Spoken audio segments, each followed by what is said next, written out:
할렐루야. 오늘 하나님께서 주시는 은혜의 말씀 보시겠습니다. 누가복음 4장 14절부터 30절 말씀이 되겠습니다. 신약성경 누가복음 4장 14절에서 30절.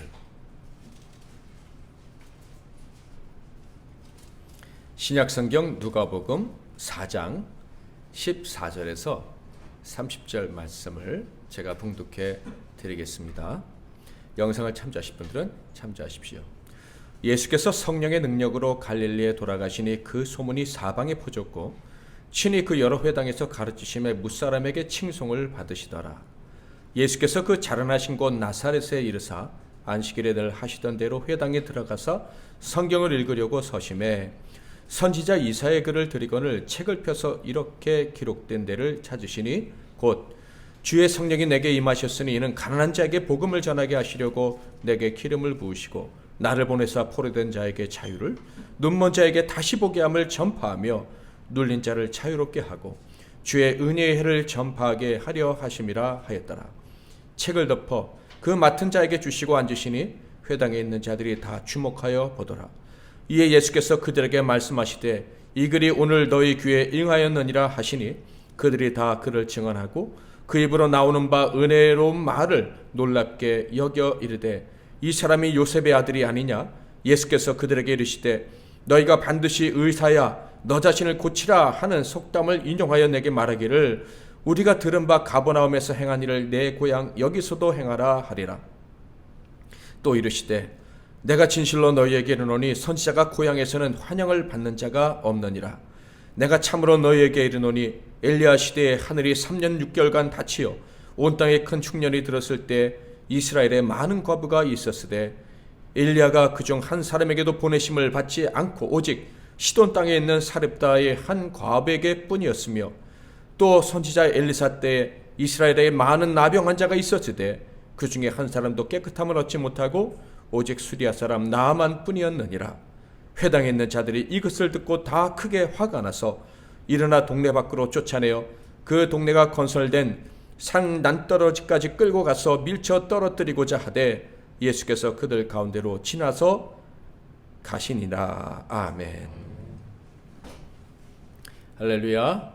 오늘은 성전 꼭대기와 산 낭떠러지, 성전 꼭대기와 산 낭떠러지라는 제목으로 하나님 말씀을 상고하겠습니다.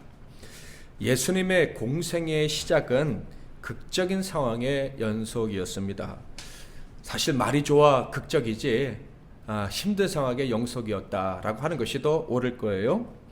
예수님은 공생애를 세례요한에게 세례를 받음으로 시작을 하셨는데 그때 성령이 임했지요. 그리고 하늘에서부터 목소리까지 들려왔습니다. 내 아들이다. 참 메시아라는 하나님의 확실한 증언이 있었습니다. 그런데 그렇게 하나님의 확언이 있으시고 성령의 충만함을 받으신 다음에 하신 일이 바로 광야로 이끌리셔서 40일 동안 금식하시고 금식하신 후에는 마귀에게 시험을 받으셨다라는 거예요. 그 중에 성전 꼭대기에 올라가셔서 또 지극히 높은 산으로 끌려가셔서 시험을 받으신 적이 있었죠. 그래서 성전 꼭대기에서 뛰어내리면 하나님이 지켜주지 않겠느냐, 그러니까 뛰어내려라 하는 유혹도 받으셨습니다. 그런데 오늘 본문 29절에 보면 이런 시험도 또 사람들에게도 받으셨어요. 일어나 동네 밖으로 쫓아내어 그 동네가 건설된 산 낭떠러지까지 끌고 가서 밀쳐 떨어뜨리고자 하되 첫 번째는 마귀가 뛰어내려라고 하더니 이제 그 시험을 이겨내니까 사람들이 예수님을 꼭대기에서 떨어뜨려 죽게 하려고 했다 하는 거예요. 그러니까 예수님의 공생의 시작은 마귀에게 시험 당하시고 사람들에게 시험 당하셨다고 할 수 있겠죠. 사람들에게 고난을 당하는 그런 힘든 일의 연속이었다 하는 것을 알 수가 있어요. 자, 그렇다면 여러분, 이 예수님의 공생애가 이렇게 시작됐다고 했는데 공생애란 어떤 것입니까? 아마 다 아시겠지만 예수님은 이 땅에서 33년 동안 사셨습니다. 그리고 마지막 3년 십자가에서 죽으시기까지의 그 기간을 공생애다 이렇게 이야기를 합니다. 예수님은 이 마지막 3년이 시작되었을 때 비로소 자신이 메시아라는 것을 공식적으로 알리셨고 그 3년 동안에 자신의 모든 것을 생명까지 사람들에게 다 내어주시기 위한 길을 흔들림 없이 걸어가셨습니다. 자, 그런데 예수님의 이 다 주시기 위한 이 삶의 시작이 아주 힘들었다. 사람들의 입장에서는 어떻게 볼 수 있어요? 하나님이 아들을 보내시고 그 아들이 우리에게 다 모든 것을 주시려고 했는데 사람들은 처음부터 다 거절했다. 마귀도 방해했다. 이렇게 볼 수가 있겠죠. 예수님이 자신을 다 주시는 이유가 무엇입니까? 천국을 선물로 주시기 위함이죠. 예수님께서 자기 생명까지 십자가에 못 박혀 죽게 하심으로 모든 사람들의 죄를 다 대신 지시고 죽으심으로 이제 그 예수를 믿는 자는 천국에 입성할 자격을 주시려고 예수님이 이 땅에서 나누는 사역, 자기를 주시는 사역을 하셨다라는 거예요. 그런데 말씀드린 것처럼 이 주시기 위한 모든 것을 다 주시기 위한 공적인 삶의, 공적인 생애의 시작이 시험이었다, 고난이었다라는 거예요. 여러분은 이 말씀을 들으면 어떤 생각이 드십니까? 저는 지난 한 주간 동안 계속 묵상하면서 처음에도 그랬고 지금도 그래요. 이런 생각이 들어요. 안심이 되고 위로가 된다 하는 거예요. 왜 안심이 되고 위로가 되느냐면, 첫째, 주를 위해서 살기 원하는 나도 시험을 받을 수가 있고 어려움을 당할 수가 있는 거구나. 그건 이상한 일이 아니구나 하는 생각에 위로가 되고 안심이 되고 힘이 되었다 하는 거예요. 실제로 사실 성경의 진리를 잘 모르는 어렸던 그때에도 저는 이런 생각을 했던 것 같아요. 아, 고난이 있어야 되는구나. 어려움이 있어야지 내가 마음이 하나님을 향해서 흔들리지가 않고 하나님을 향해 살고 싶은 마음이 커지는구나. 그런 생각을 어렸을 때부터 했던 것 같아요. 얼마 전에는 우리 아들한테도 그런 소리를 한번 들었어요. 고난이 있어야 되는구나. 우리 예배 드리는 분들 중에 어린이도 있고 어린 청년도 있고 학생도 있는데, 고난을 하나님 주셨다면 기뻐하시기를 바랍니다. 그건 이상한 일이 아니고요. 이 고난을 통과해야 정말 하나님을 사랑하게 되고 하나님을 위해 살고 싶은 마음이 흔들리지 않는 자신을 확인할 수가 있는 거예요. 두 번째로 위로가 되는 이유는, 시험은 당연한 것이고 그런데 시험은 또한 다 이겨낼 수 있는 것이구나 하는 것 때문에 위로가 되고 힘이 되었어요.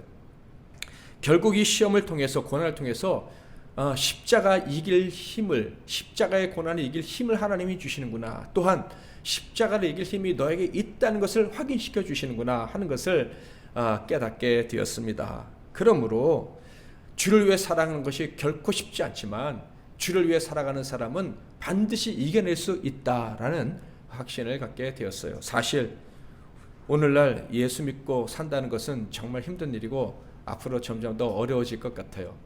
지금 얼마 전에 미국에서 이 연방의회가 개회가 됐는데, 개회 기도를 민주당 하원 의원이 했어요. 감리교 출신, 목사 출신 엠마누엘 클리버라는 사람인데요. 기도를 딱 끝나고 끝에 뭐라고 했는지 아십니까? 예수님의 이름으로 기도합니다. 우먼 그랬어요. 아멘 하면 남성주의적인 발언이기 때문에 남녀 평등해야 되니까 이제 우먼 해야 된다고 기도가 그렇게 끝났다는 거예요. 이게 지금 미국 의회에서 벌어진 기가 막힌 일이에요. 세상은 아마 점점 어려워질 것 같다. 참된 믿음을 가지고 산다는 거 결코 쉽지 않다. 이 불교나 이슬람교나 세상이 바뀌어도 다 적용할 수 있어요. 이슬람교는 돈이 있고 싸우면 되고 복수하면 되고, 불교는 이것도 좋고 저기도 좋고 다 하니까. 그러나 기독교만큼은 하나님이 정하시는 원칙을 지키는 믿음의 소중함, 가정의 소중함, 그리고 하나님이 원래 주신 가치의 소중함을 지키는 사실 유일한 단체예요. 힘도 없고 돈도 없어도 그 성도들이 모여서 지켜내요. 그래서 마귀는 이 교회만 계속 공격하고 있는 거예요. 마귀가 마지막 때도 활개치면서 이 교회를 못 살게 굴려고 애를 쓰고 있습니다. 이 시대에 믿음을 지키고 교회를 지켜낸다, 이것은 결코 쉬운 일이 아니에요. 그러나 예수님이 하나님 나라를 위해서 사시는 그 삶의 시작에서 엄청난 어려움이 있었지만 너끈히 이겨내셨습니다. 그러므로 우리도 이겨낼 수 있으리라 믿습니다. 예수님의 이 고귀한 생애, 이 공생애를 고난으로 시작하셨습니다.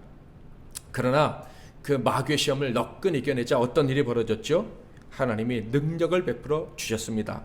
우리 14절 15절 같이 한번 읽겠습니다. 시작. 예수께서 성령의 능력으로 갈릴리에 돌아가시니 그 소문이 사방에 퍼졌고 친히 그 여러 회당에서 가르치심에 무사람에게 칭송을 받으시더라. 성전 꼭대기에서 뛰어내리면 유명해질 거야. 마귀가 속였지만 예수님은 뛰어내리지 않으셨죠. 그런데 뛰어내리지 않으셨지만 이미 예수님이 유명해졌다, 칭송도 받으셨다라는 것을 알 수가 있어요. 그러니까 마귀의 유혹은 금방 거짓으로 판명이 된 거예요. 예수님이 뛰어내리셨다면 얼마나 창피할 뻔했어요. 안 뛰어내리셔도 하나님이 높여주시는 거예요. 우리가 스스로 높아지려 하지 않아도 하나님을 의지하고 그 뜻대로 순종하면 하나님이 높여주실 줄 믿습니다. 사람들이 예수에 대해서 치대한 관심을 갖기 시작을 한 거예요. 어디서나 예수님을 환영했다 할 수가 있습니다. 그러므로 우리는 유명해지는데 거기에 관심을 쓰면 안 되겠어요. 인기를 끌기 위해서 애쓰면 안 될 것입니다. 그것은 하나님 나라의 중요한 요소가 아니에요. 내가 유명한 목사가 되고 유명한 교회가 되고 유명한 성도가 되면 복음을 더 전파하는데 더 좋지 않을까? 그것은 인간적인 생각이다, 이런 얘기예요. 이런 것이 없어도 하나님이 사용하시겠다고 작정하시면 무명한 자가 유명한 자들을 부끄럽게 만들고 무명한 자들을 통해서 하나님 나라가 확장이 되는 거예요. 천국은 큰 자가 들어가는 게 아니라 어린아이들이 들어가는 곳이기 때문입니다. 유명한 사람들은 어쩌면 이름 없는 하나님의 나라 전파자들을 무시할 수 있을지 모르지만 이름 없는 사람들은 진짜 이름 없는 전도자들의 말을 듣고 하나님 나라에 들어가게 될 것입니다. 은혜가 충만해지신 예수님이 가장 먼저 하신 일은 무엇일까요? 하나님 말씀을 가르치신 일이에요. 마태는 예수님이 마귀의 시험을 이겨내신 이후에 회개하라, 천국이 가까이 왔느니라, 천국 복음을 전했다, 이렇게 기록하고 있고, 누가는 그 천국 복음을 고향인 나사렛에서 전하셨다, 이렇게 기록하고 있어요. 16절 말씀이 그것인데요. 예수께서 그 자라나신 곳 나사렛에 이르사 안식일에 늘 하시던 대로 회당에 들어가서 성경을 읽으려고 서심해. 고향 땅 나사렛으로 가셔서 회당에서 성경을 읽으려 하셨다 하는 거예요. 그런데 늘 하시던 대로 성경을 읽으셨다, 이렇게 되어 있어요. 그러면 예수님은 회당장도 아닌데 애들 말로 그러면 회당을 접수하신 것인가? 원래부터 회당을 접수하시고 회당에서 늘 설교하셨나? 예수님이 회당장, 오늘날로 말하면 회당의 담임 목사, 이런 직위에 있으셨나 하는 생각을 할지 모르겠습니다. 그러나 이 당시의 회당 예배의 형태가 어떤지 알면 금방 이해하실 수가 있을 거예요. 당시의 회당 예배는 첫째, 기도. 두 번째는 율법서를 낭동하는 거예요. 그러니까 모세오경을 낭동하는데, 모세오경을 낭동하는 것은 순서대로 읽었답니다. 오늘은 창세기 1장부터 2장까지 있습니다. 다음 주에는 3장부터 4장까지 있습니다. 이런 식으로 정해져 있었어요. 그리고 세 번째 순서가 두 번째 교훈이다라고 하는데, 선지서를 낭독하는 거예요. 선지서는 아시다시피 선지자가 쓴 책을 말하죠. 오늘 나온 이사야서, 예레미야서, 이런 것들을 말해요. 그 다음에 선지서를 읽고 나면 설교를 한 것입니다. 그런데 설교는 누가 하느냐 하면 그 회당에 참석한 사람 중에 누구라도 원하는 사람은 할 수가 있었다라는 거예요. 그러니까 예수님은 늘 성전에 가셔서, 회당에 가셔서 남들이 부끄러워서 안 하든지 몰라서 안 하든지 안 할 때 성경을 읽으시고 설교하시던 일을 하셨다. 회당장도 아니고 평범한 청년이었지만 하셨다 하는 것을 알 수가 있습니다. 자, 특별히 성경을 낭송할 때는요, 서서 낭송했고요. 그 다음에 설교를 할 때는 앉아서 설교를 했다, 이렇게 기록되어 있어요.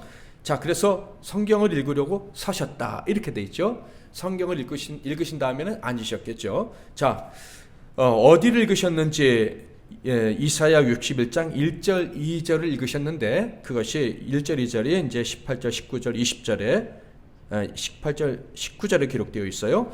주의 성령이 내게 임하셨으니 이는 가난한 자에게 복음을 전하게 하시려고 내게 기름을 부으시고 나를 보내사 포로된 자에게 자유를, 눈먼 자에게 다시 보게 함을 전파하며 눌린 자를 자유롭게 하고 주의 은혜를 전파하게 하려 하심이라 하였더라. 이렇게 이사야서의 말씀을 읽으신 다음에 20절 같이 한번 읽어볼까요? 시작. 책을 덮어 그 맡은 자에게 주시고 앉으시니 회당에 있는 자들이 다 주목하여 보더라. 성경을 읽으시고 설교하려고 앉으신 거예요. 자, 책은 그 맡은 자에게 주셨다고 했는데 회당직이라고 있어요. 핫잔, 뜨거운 잔이라고 생각하시면 되겠어요. 핫잔이라는 성전 지기가 있는데 그 사람에게 성경책을 넘겨주시고 예수님이 이제 앉으셔서 설교를 하기 시작했다 하는 거예요. 그런데 여기 보면 사람들이 어떻게 했다고요? 다 주목해서 보았다. 이것을 통해서 예수님이 회당에서 설교하실 때마다 굉장히 사람들은 놀랐고 또 오늘날로 표현하자면 은혜를 많이 받았었구나 하는 것을 짐작할 수가 있어요. 그러니까 예수가 설교하는 건 틀려. 사람들이 이렇게 생각했을 것이다 라는 거예요. 예수의 말씀을 들으려고 사람들이 아주 주목하고 귀를 쫑긋하고 이제 같이 앉은 거예요. 자, 그래서 예수님이 설교를 하시게 되는데 21절에 보니까 이에 예수께서 그들에게 말씀하시되 이 글이 오늘 너희 귀에 응하였느니라 하시니. 자, 이사야에 있는 말씀이 오늘 너희에게 임했다. 그러니까 예언되어 진 말씀이 오늘 성취되었다. 이런 얘기를 하신 거예요. 예수님이 앉으셨으니까 설교를 하셨을 텐데 설교 내용은 그렇게 짧진 않았을 거예요. 그러나 성경은 아주 그 내용은 생략하고 간단하게 이 말씀이 너에게 응했다 이렇게만 기록해 놨어요. 그러면 예수님이 설교하신 게 무엇이겠어요?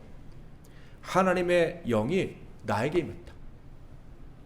그러니까 주의 영을 마지막 때 메시아에게 주겠다고 하나님이 약속을 하셨는데 그 약속하신 때가 지금이고 그 약속하신 영이 나 예수에게 임했다라고 말씀을 하셨다는 거예요. 그래서 이제 그 영이 내게 임했기 때문에 나는 이제 가난한 자에게 복음을 전할 것이다. 가난한 자가 좋은 소식을 듣게 될 거야. 가난한 자가 가난하다고 절망할 필요가 없어. 가난한 자도 이제 배부를 수 있을 거야. 포로된 자가 자유롭게 될 거야. 하나님이 내게 복음을 주신 그 복음을 그 포로된 자에게 전할 때 포로된 자가 자유를 얻게 될 거야. 진리를 알지니 진리가 너희를 자유롭게 하리라. 그리고 눈먼 자는 보게 될 것이다. 하나님의 능력이 저주받은 사람들에게 그대로 임해서 저주받은 사람들이 그 저주에서 풀려 복을 누리게 될 거야. 한마디로 말하면 은혜의 해가 이제 임했다. 은혜의 해라고 하면 이스라엘 사람들은 희년이라고 생각해요.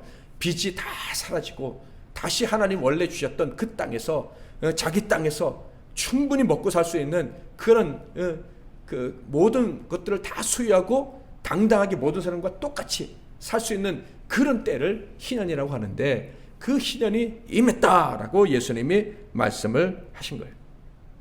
자, 예수님이 이제 희년이 임했다라고 하셨으니까 그때 이후로 지금도 희년이 임한 줄 믿으시기를 바랍니다. 아멘. 네. 믿어야 돼요. 여러분이 가난하면 그 가난한 여러분에게 복된 소식이 임했음을 믿으시기 바랍니다. 여러분이 포로되었다면 어딘가 얽매여 있다면 하나님이 자유롭게 해주실 줄 믿으시기를 바랍니다. 병들었다면 앞이 보이지 않는다면 병을 고쳐주시고 앞을 보게 해주실 줄 믿으시기를 바랍니다. 무언가 다 빼앗겨서 가진 것이 없다고 생각하면 하나님 그리고 열등감을 가지고 살고 있다면 그것을 하나님이 다 회복시켜 주실 줄 믿으시기를 바랍니다. 누가 그 일을 했다고요? 내가 했다고. 예수가 했다고. 오늘 응했다고. 지금 여기 임했다고 예수님이 말씀을 하신 거예요. 예수님의 이 설교 말씀을 듣고 이 나사렛 예수의 고향 사람들은 어떻게 반응을 했다고 기록되어져 있죠? 22절에 보니까 한번 같이 읽어볼까요? 시작.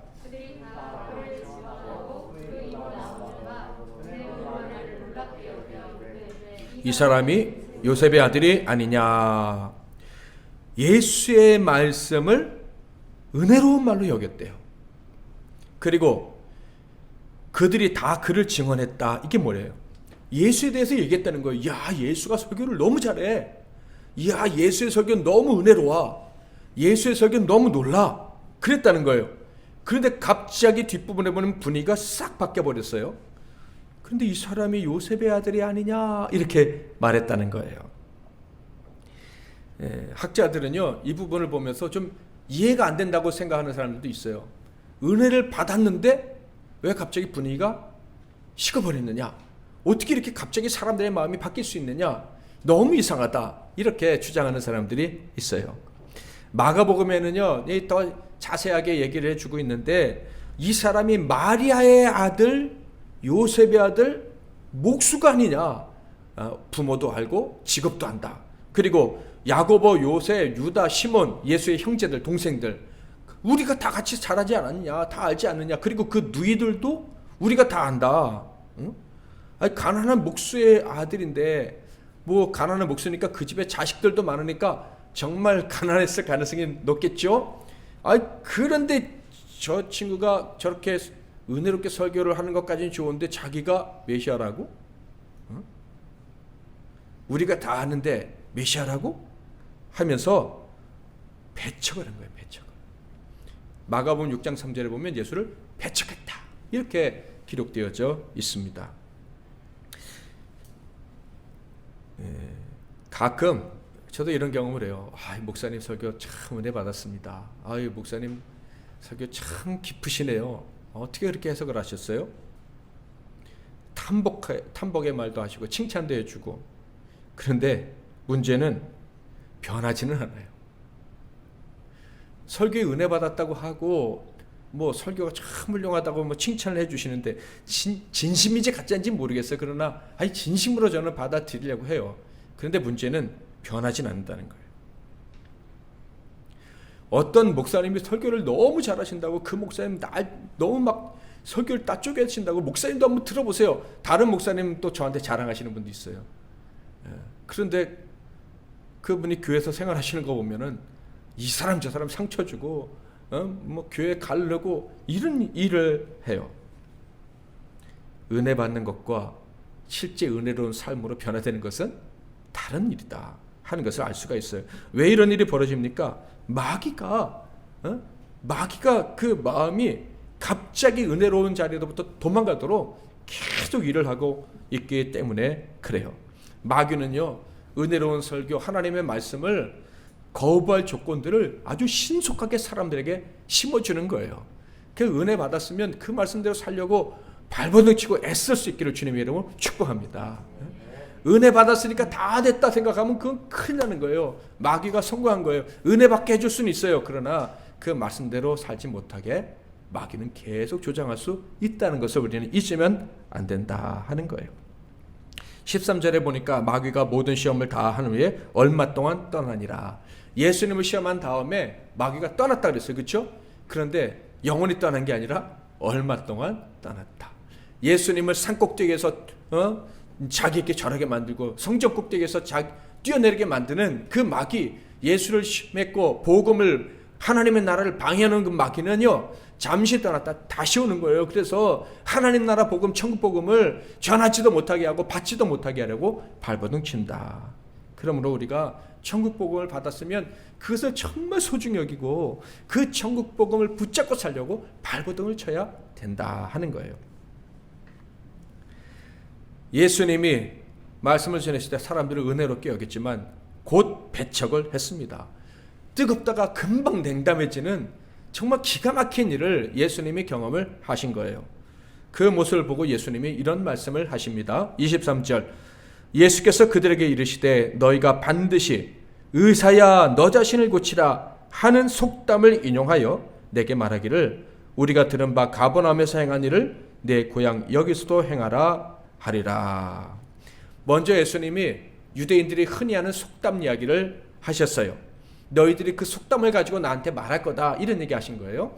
무슨 속담이냐면요, 이스라엘에 이런 속담이 있었어요. 의사가 병을 고치러 오잖아요. 그러면 이게 진짜 의사인지 돌팔인지 알 수가 없으니까 네 병부터 고쳐봐라, 그 다음에 날 고치라, 뭐 이렇게 한다는 거예요.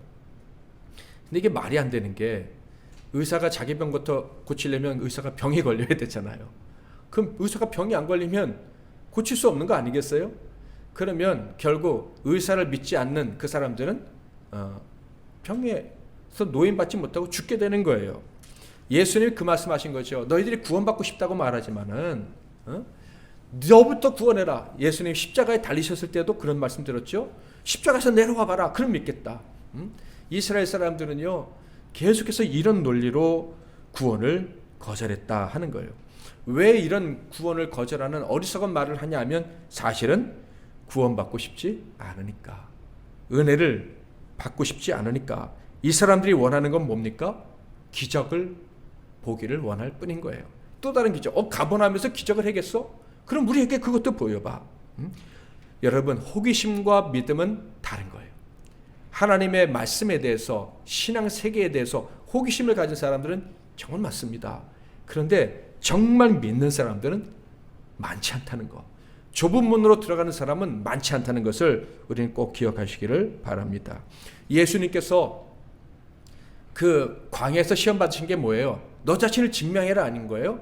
아닙니까? 산꼭대기에서 뛰어내리면 사람들이 인정해 줄 거야. 근데 예수님이 하나님을 시험하지 말라 그랬잖아요.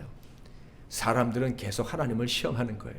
하나님을 믿으려 하지 않고 기적을 보여라. 그럼 내가 믿겠다. 그런데 기적을 보여주면 믿습니까? 안 믿어요. 하나님을 시험하는 사람 죽을 때까지 시험하다가 끝나는 거예요. 계속 기적을 보여라. 저와 여러분, 특히 우리 김보현 목사님이나 나, 이 목사들은 이런 유혹에 빠지기 쉬워요. 능력 있는 목사, 사람들이 한마디만 하면 다 순종하는 그런 목사. 하나님 능력을 주세요. 능력을 달라는 말이 뭐예요? 사람들에게 뭔가 딱 보여줄 수 있는, 사람들은 그걸 원하거든요. 기적을 행하는 목사.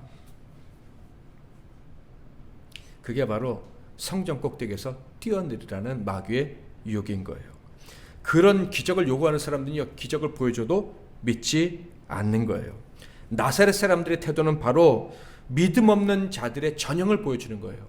호기심은 있지만 믿고 싶지 않은 자들의 전형. 그들은 기적을 요구해요. 은사를 요구해요.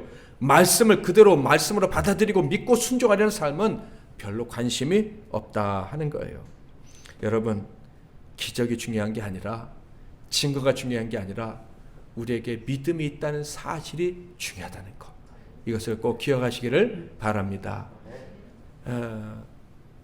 이 코로나 시대에 우리가 내가 진짜 믿음이 있나 없나 그런 의심을 하기가 참 쉬워요.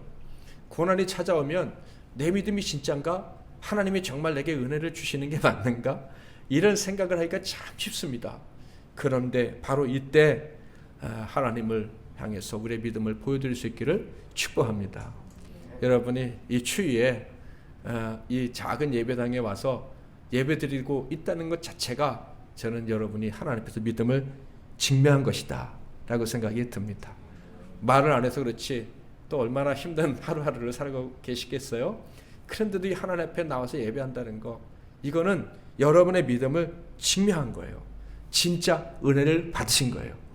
이것이 내 삶에 있어서 사람들에게 믿음을 증명할 가장 좋은 것이다. 그렇게 기억하시고, 나는 하나님의 은혜를 증명해냈다. 하나님이 나에게 은혜를 주신 것이 증명되었다. 이렇게 믿으시고 흔들리지 마시기를 주님의 이름으로 축복을 드립니다. 믿지 않는 자들에게 예수님이 계속해서 말씀하십니다. 24절, 또 이르시되 내가 진실로 너희에게 이르노니 선지자가 고향에서는 환영을 받는 자가 없느니라. 고향 사람들은 말씀을 듣는 대신에 다른 것들을 더 소중히 여기고 그것을 요구했어요. 예수님이 그들과 가까운 사이였고 잘 아는 사이라는 그런 인간적인 그런 조건 때문에 믿음을 받아들이지 못했어요. 사실은 믿음이 없었기 때문이죠. 한번 같이 읽어볼까요? 하나님의 사랑은 시작. 하나님의 사랑은 시험으로 얻는 것이 아니라 믿음과 감사로 얻는 것이다. 아멘. 하나님을 시험해서 하나님을 사랑하게 되고 하나님을 더 믿게 되는 게 아니라 우리의 마음에 하나님이 선물로 주신 그 믿음으로 믿는 거예요. 은혜가 있으면 믿는 거예요. 그리고 믿을 수 있는 게 감사한 거예요. 아멘. 예수님께서 너희들은 나를 더 잘 알고 어떻게 보면 믿을 만한 조건이 더 많았는데 믿지 못하는구나. 믿음은 인간적인 조건으로, 인간적인 관계로 맺어지는 게 아니라 그저 하나님의 은혜로 되는 거야. 뭐 적절한 예인지는 모르겠지만은 이 수원까지 여러분이 오실지 저는 몰랐어요. 우리가 함께 할지 몰랐어요. 누가 예수와 함께 하고 누가 하나님과 함께 하는 거, 함께 하게 될지 사람은 모르는 거예요. 하나님이 택한 자, 은혜 주신 자, 좁은 길로 들어갈 자, 지혜로운 다섯 처녀, 그런 사람들 알고만 하나님을 사랑하고 믿고 감사하고 살아가는 거예요. 저와 여러분은 그 은혜를 받은 줄 믿으시기를 바랍니다. 힘을 내시기를 바랍니다. 자, 예수님이 이 말씀하시고 아주 치명적인 얘기를 하셨는데요. 구약 성경에 있는 이야기인데 여러분 아마 다 잘 아실 거예요. 자, 25절부터 제가 읽어볼게요. 한번 무슨 얘기인지 상상하면서 들어보세요. 내가 참으로 너희에게 이르노니 엘리야 시대에 하늘이 3년 6개월간 닫히어 온 땅에 큰 흉년이 들었을 때 이스라엘에 많은 과부가 있었으되 엘리야가 그중 한 사람에게도 보내심을 받지 않고 오직 시돈 땅에 있는 사렙다의 한 과부에게 뿐이었으며 또 선지자 엘리사 때에 이스라엘에 많은 나병 환자가 있었을 때 그 중에 한 사람도 깨끗함을 얻지 못하고 오직 수리아 사람 나아만 뿐이었느니라. 아멘. 이 말씀은요 아주 충격적인 말씀이에요. 엘리야는요 이스라엘의 가장 위대한 선지자 중에 한 사람입니다. 그 사람은 죽음을 보지 않고 불세례와 불바람과 함께 하늘로 승천한 사람이에요. 그렇죠? 자, 이 위대한 선지자 때 하나님이 이 이스라엘의 아합 왕과 그 백성들의 죄 때문에 3년 6개월 동안 비도 내리지 않으셔서 완전 가뭄의 사람들이 굶어 죽어가게 되었습니다. 그때 엘리야 선지자는 어디가 있었느냐면 이스라엘 땅에서 벗어나서 이방 땅 시돈에 가서 사셨어요. 시돈의 사렙다 과부의 집에 가셔가지고 그 사렙다 과부의 집에 기름과 빵가루가 언제나 넘쳐날 수 있도록 해주셨어요. 그래서 사렙다 과부는요 3년 반 동안 굶지 않았어요. 하나님이 이 말씀을 지금 예수를 통해서 들려주시는 거예요. 야, 고향 사람, 사실 고향 사람은 더 크게 말하면 이스라엘 사람들을 말하는 거예요. 너희들이 메시아가 예언된 대로 왔는데도 받아들이지 않고 안 믿어? 그러면 이방 사람들에게 은혜가 갈 거야. 엘리사 선지자는요 엘리야의 제자입니다. 그런데 이 엘리사 선지자의 특징은요 기적을 아주 많이 행했다는 거예요. 엘리야 선지자는 귀족들, 왕과 관련해서 기적을 행하고 또 사역을 하셨어요. 그런데 엘리사 선지자는 평민들과 아주 많이 지내면서 평민들에게 기적을 아주 많이 베풀었어요. 자, 그런데 이 평민들에게 기적을 많이 베풀어 주었던 엘리사 선지자가 이스라엘 땅에 있었던 나병 환자들은 하나도 안 고치고 아람의 군대 장관 나아만만 고쳐주셨다. 이 얘기를 지금 하는 거예요. 이 말이 무슨 말입니까? 하나님 나라는 설교 듣고 은혜 받았다고, 나는 언제나 예배한다고, 설교들을 나는 특권이 있다고, 설교를 은혜로운지 은혜롭지 않은지 분별할 수 있는 능력도 있다고, 이런 사람들에게 임하는 것이 아니고 예배를 들어본 적도 없고 오히려 예배 자리에 나올 자격도 없고 오히려 예배 드리는 사람들에게 멸시당하는 그들에게 은혜가 임할 것이다. 그들에게 하나님 나라가 임할 것이다. 나는 그들을 위해 나라를 만들 거야. 이런 엄청난 말씀을 예수님께서 하신 거예요. 우리는 원래 이방인이었으니까 예수님의 말씀이 참 은혜롭게 들리지만은 유대인들인 이 나사렛 사람들에게는 어떻게 들렸을까요? 예수님의 말씀은 매국노의 이야기인 거예요. 나라를 배신한 사람의 이야기예요. 율법을 모독한 사람의 이야기고, 쉽게 말하면 신성모독한 거예요. 이스라엘은 하나님이 택한 특별한 선민인데 그 선민이 아니다 이렇게 말한 거니까 하나님 뜻도 거부한 것이고 하나님을 대적한 것이 되는 거예요. 그래서 이들이 어떻게 됐다고요? 크게 화가 났다 이렇게 돼 있어요. 28절 29절 회당에 있는 자들이 이것을 듣고 다 크게 화가 나서 일어나 동네 밖으로 쫓아내어 그 동네가 건설된 산 낭떠러지까지 끌고 가서 밀쳐 떨어뜨리고자 하되, 예수님의 친척들이 섞여 있었던, 옛날이면 다 시족사회 아닙니까? 그런데 그들이 예수가 이게 살려줘서는 안 되겠다. 살아서는 안 되겠다. 다시는 보고 싶지 않다 하면서 동네 밖으로 끌어내서 낭떠러지로 떨어뜨려 죽게 하려 했다는 거예요. 이 히브리어 원문 성경을 보면은 죽이려는 의도가 아주 강력하게 나타나고 있어요. 같은 단어를 막 3번씩 반복하면서 죽이려 했다. 아주 예수님이 아주 절대절명의 위기에 있었다라는 그런 느낌이 나도록 쓰여져 있어요. 이 나사렛이란 이 성읍은요, 이 높은 언덕 위에 세워져 있고 4면 중에서 3면이 낭떠러지래요. 그래서 성문을 열고 나가서 얼마만 가지 않으면 바로 다 낭떠러지였다. 이렇게 되어 있어요. 그런데 그때 당시에 낭떠러지에 사람을 밀어서 죽이는 경우는 어떤 경우냐 하면 반역자, 나라를 배신하거나 왕을 배신한 사람들을 그렇게 낭떠러지에 밀어서 죽였다라고 했답니다. 그러니까 사도 바울도 그런 얘기했죠. 하나님이 나를 미말에 두셨다. 미말이 바로 낭떠러지예요. 하나님 나라를 위해 사는 사람들은 이 세상 나라로부터 반역자 취급을 받고 아주 위험한 상황에 떨어지는 경우가 많다라는 것을 보여주는 거예요. 자, 그런데 어떤 일이 벌어졌습니까? 예수님을 죽이려고 산 낭떠러지로 끌고 갔는데 어떤 일이 벌어졌죠? 자, 30절 같이 한번 읽어보겠습니다. 시작.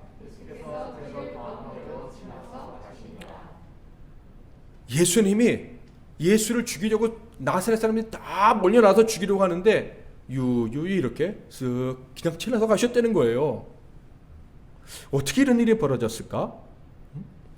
분명한 것은 이 작고 겸손하신 분, 높아지려고 하지 않으셨던 분, 낮아짐을 기뻐하셨던 그분을 아무도 막을 수가 없었다는 거예요.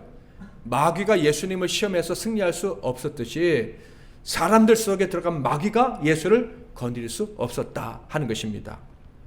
자, 그러면 그래도 궁금해요. 예수님이 어떻게 유유히 빠져나왔을까? 기적을 옛날에 우리 마징가젯 뭐 이런 거 광재료 빔 딱 쏘잖아, 그치? 그러면 그냥 적들이 탁 넘어져서 그렇게 쓰러뜨리고 예수님이 나오셨을까? 기적을 행하셨다는 말씀은 없기 때문에 그렇게 빠져나오시지는 않으신 것 같아요. 그래서 우리가 대부분의 학자들이 추론하는 바로는 예수님이 성령 충만함 받으셨잖아요.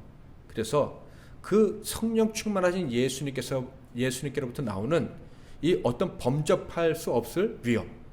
그러니까 사람들이 죽이려고 막 끌고 가는데 예수님은 당황하지 않으시는 거예요. 내가 죽으면 어떡하나? 이 가족, 친지들 앞에서 동네 사람들에 의해서 죽임을 당하면 너무 억울해 하면서 안 돼 뭐 이렇게 발버둥 친다든지 이런 모습이 전혀 없으시고 그냥 당당하게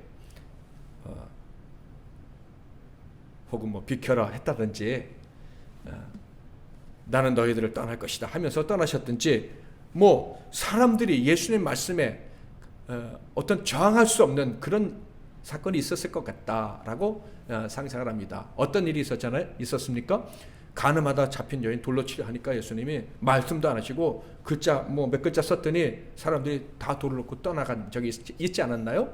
바로 그런 식으로 예수님이 당당하게 이렇게 그 위기를 벗어나셨다라고 생각을 합니다.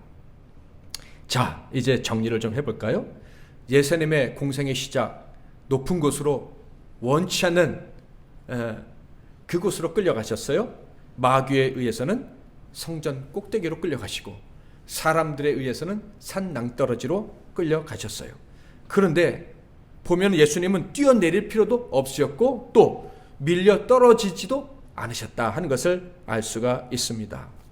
예수님이 왜 성전 꼭대기로 올라가셨는지 잠깐 다시 한번 확인해 볼까요?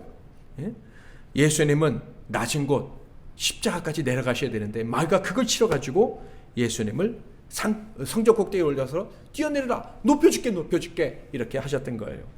그러나 예수님은 자기를 증명하시는 길이 높아지는 게 아니고 낮아지는 거예요. 그러니까 그 높은 곳에서 뛰어다니면서 자기를 증명할 필요가 하나도 없었다.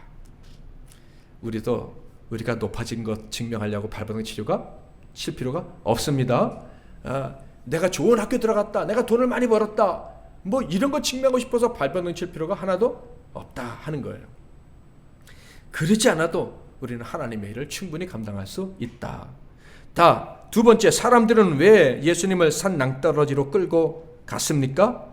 마귀의 종된 사람들은 마음속에 미움이 있었기 때문이에요. 갑자기 찾아온 미움이죠. 설교도 열심히 듣고 은혜도 받았다고 했는데, 그런데 그들은 구원을 받는 것보다 더 높아지기를 원했어요. 그런데 예수님 말씀 뭐예요? 너희들은 이방인들보다 못한 존재다 하니까 그게 싫어서 예수를 죽이고 있다. 하나님 나라는 겸손한 어린아이가 돼야 들어갈 수 있는데, 이 사람들은 자기들이 가장 존귀한 자, 가장 귀한 자로 칭찬을 받으면서 들어가고 싶었다 하는 거예요. 이기심을 버리지 못했다는 거예요. 그런데 예수님이 낮아져야 된다니까 배신감을 느끼고 예수님을 낭떠러지에서 밀어 살해하려 했다는 거예요. 그러나 주님은 밀려 떨어질 필요가 없었어요. 왜냐하면 그들이 밀지 않아도 이미 가장 낮은 곳으로 내려가셨고, 내려갈 준비가 되어 있었고, 또 계속해서 내려가실 것이기 때문입니다. 오늘 말씀을 통해서 하나님이 주시는 교훈은 무엇일까요? 첫째, 높아지려고 하나님을 시험할 필요가 없다는 거예요. 높아지지 않아도 벌벌 떨 필요가 하나도 없다는 거예요.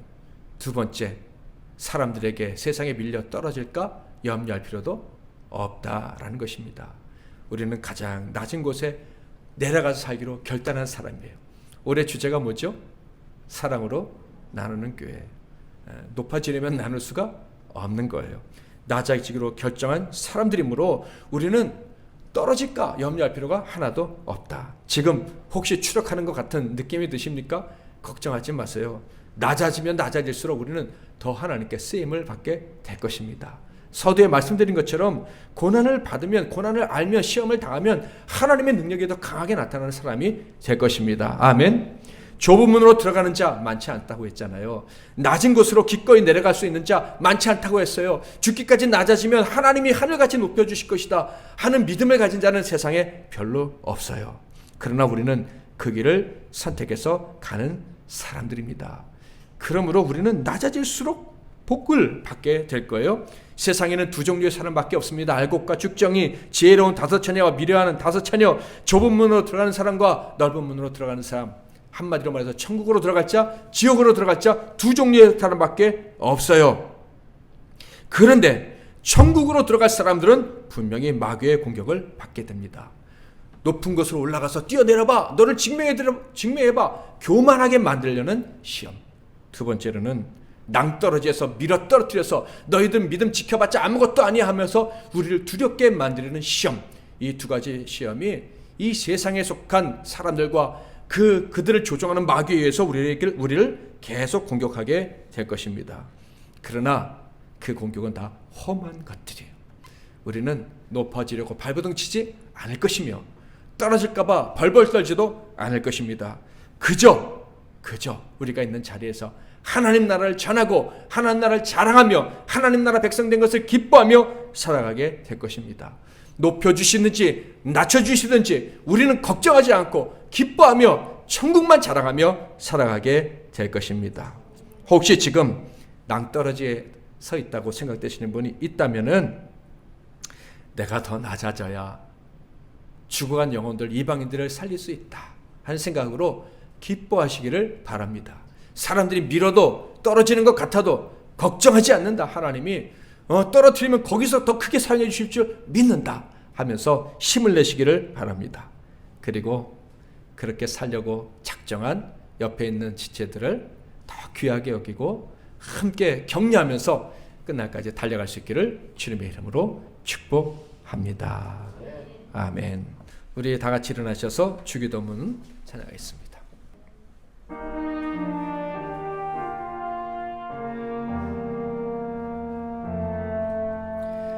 하늘에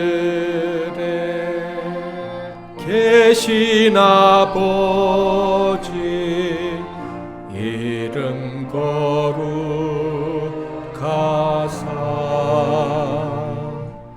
주님 나라 임하시고 뜻이 이루어지이다.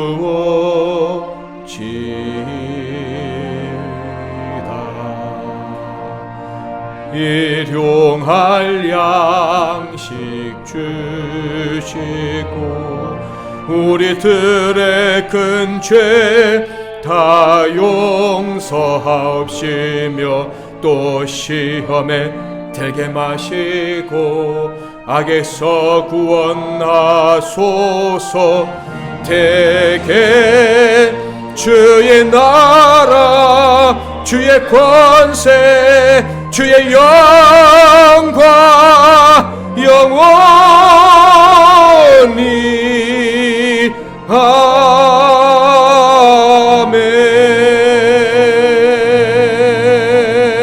아멘. 일어나 동네 밖으로 쫓아내어 그 동네가 건설된 산 낭떠러지까지 끌고 가서 밀쳐 떨어뜨리고자 하되 예수께서 그들 가운데로 지나서 가시니라. 아멘. 이제는 우리 주 예수 그리스도의 크신 은혜와 우리 하나님 아버지의 극진하신 사랑하심과 성령님의 위로 교통 충만 능력 역사 보호하심이 성전 꼭대기에 하나님이 우리를 두시든지 산 낭떠러지 그 끝에 우리를 두시든지 결코 흔들리지 않고 하나님 나라를 자랑하며 그 나라만 높이며 살기로 작정한 하나님께 대대로 복받을 이 복된 종들, 자유와 평화와 기쁨이 넘치게 살아가게 될 이 귀한 성도들 한 분 한 분 위에와 그들의 가정과 산업과 건강과 미래 위에 이 나라와 이 민족과 세계 열방과 우리 MBC 나눔 교회 위에 이제로부터 영원토록 함께 하실지어다. 아멘.